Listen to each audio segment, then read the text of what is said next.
Le cinéma, Sandra Mézières. Le Festival du cinéma américain de Deauville, depuis l'instauration de la compétition en 1995, a su entrelacer le cinéma indépendant et la flamboyance d'un cinéma plus grand public. Les films en compétition sont toujours synonymes de fenêtres ouvertes instructives et passionnantes sur les ombres et les lumières de l'Amérique. L'an passé, elle explorait l'incommunicabilité d'une Amérique déboussolée, la violence dans les rapports familiaux et sociaux et la quête d'un espoir souvent inaccessible. Cette année, selon la directrice du festival, Aude Esbert, cette sélection vibrante et kaléidoscopique dresse le portrait d'une jeunesse américaine composite en quête de sens et d'identité avec un thème récurrent, la paternité. Elle comprend ainsi 10 premiers films sur les 13 qui la composent, dont 10 en première française, parmi lesquels ceux des comédiennes Scarlett Johansson et Kristen Stewart, laquelle avait reçu un Deauville Talent Award en 2019 et sera de nouveau présente à Deauville pour une carte blanche sur le cinéma français. Sera également proposé aux festivaliers le film aux accents lynchiens de Julie Pacino.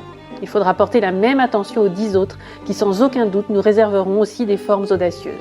Rendez-vous pour le palmarès le samedi 13 septembre pour savoir quels films primeront les jurys présidés par Golshifteh Farahani et Jean-Pascal Zadi. On demande tout le temps aux artistes de résoudre des échecs sociaux ou politiques, mais notre rôle est de communiquer la beauté, de transcender la réalité, avait déclaré James Gray lors de sa passionnante masterclass l'an passé. Transcender la réalité et la relater, c'est une symbiose à laquelle parvient magistralement ce festival depuis 50 ans. Cette année ne dérogera pas à la règle, avec un programme éclectique qui mettra en avant les premières œuvres, sans rien oublier du glamour et du spectacle, avec l'hommage à l'actrice légendaire de Sueur froide, Kim Novak, en sa présence, mais aussi à Paul Newman, ou encore l'entrée posthume au Panthéon deauvillais de la cinéaste française pionnière des débuts du cinéma en Amérique, Alice Guy. Mais aussi le prix du Nouvel Hollywood, décerné à Zoe Deutch, qui incarne Jean Seberg dans Nouvelle Vague de Richard Linklater, présenté en avant-première, rôle qu'avait d'ailleurs tenu Kristen Stewart en 2019, un Deauville Talent Award à Joel Edgerton, ainsi qu'à Pamela Anderson en leur présence, un focus sur Greg Araki, des documentaires sous l'appellation American Dog Stories, et encore les 14 premières, parmi lesquelles Libre-Échange de Michael Angelo Covino en ouverture et Vie privée de Rebecca Zlotowski en clôture. Ce festival s'annonce donc à l'image de son affiche, éblouissant, chaleureux, scintillant de valeurs féministes et humanistes, invitation à l'évasion et à la réflexion. La culture sur Deauville, la radio. Le cinéma, Sandra Mézières. Parmi les événements incontournables de cette 51e édition du Festival du cinéma américain, il y aura la venue de Kim Novak qui recevra un Icon Award le 6 septembre à 17h au CID avant la projection du documentaire qui lui est consacré. Vous pourrez aussi voir ou revoir le chef-d'œuvre d'Hitchcock, Sueur froide, intitulé en VO Vertigo, le 7 au Morny et le 11 au Casino. En 1958, le maître du suspense adapte le roman de Boileau et Narcejac d'Entre les morts. Ce sera la 4e et dernière collaboration de James Stewart et Alfred Hitchcock. L'acteur incarne ici un personnage moins sympathique et plus trouble que dans ses précédents rôles. Ce film, aux multiples visages et interprétations, décontenança ainsi le public et la critique lors de sa sortie, ne recevant que 2 nominations aux Oscars. Il est aujourd'hui unanimement reconnu comme un chef-d'œuvre, voire comme le plus grand film de l'histoire du cinéma.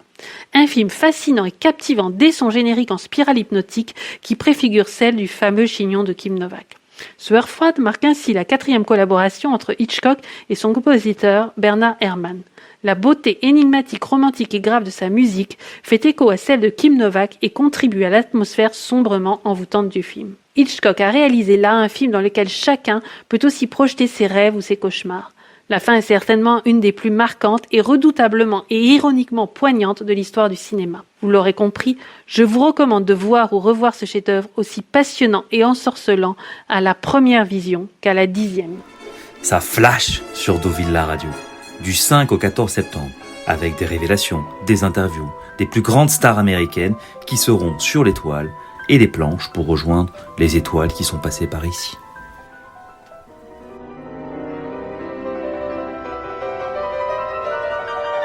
Le cinéma, Sandra Mézières. Une des forces du Festival de Deauville est d'être à la fois un découvreur de talent, notamment avec les films en compétition, mais aussi une vitrine étincelante du cinéma d'hier et du glamour hollywoodien. Ainsi, à 19h30, ce 10 septembre au CID, les festivaliers pourront assister à un hommage à Paul Newman. En projection, La chatte sur un toit brûlant. L'intrigue nous plonge dans l'atmosphère moite d'une prospère plantation du Mississippi où se réunit une famille pour fêter le 65e anniversaire du patriarche, surnommé Big Daddy, sur le point de mourir, ce qu'il ignore. Paul Newman livre une prestation habitée et bouleversante de ce personnage tourmenté mais attachant. Face à Newman, Lise Taylor d'une insolence réjouissante, avec une palette de jeux très étendue, de la tendresse au cynisme et d'une sensualité animale, d'une vitalité féroce et d'une beauté flamboyante. Le film était prévu pour être tourné en noir et blanc, mais Richard Brooks insista pour tourner en couleur afin de mettre en valeur les yeux bleus de Paul Newman et ceux d'Elizabeth Taylor couleur violette. Il y a une vraie jubilation à entendre les dialogues délicieusement lucides et cruels, à assister à l'effondrement de ce petit monde dominé par le mensonge, la duplicité, la cupidité, dans lequel tout le monde ment. Il faut aussi louer le scénario ciselé et l'ensorcelant thème jazzy. Qui sait, peut-être le calme reviendra-t-il après la tempête, après cette chaleur suffocante, ces mensonges étouffants, mais vous en ressortirez étourdi comme après un voyage aussi palpitant qu'éreintant. Terminons par une phrase du film qui en reflète la cruelle lucidité et la qualité littéraire. L'être humain sait qu'il doit mourir et il est le seul à le savoir dans la nature, et cela ne le rend ni meilleur ni plus charitable que les autres bêtes. Ouh, ça flash sur Deauville la radio.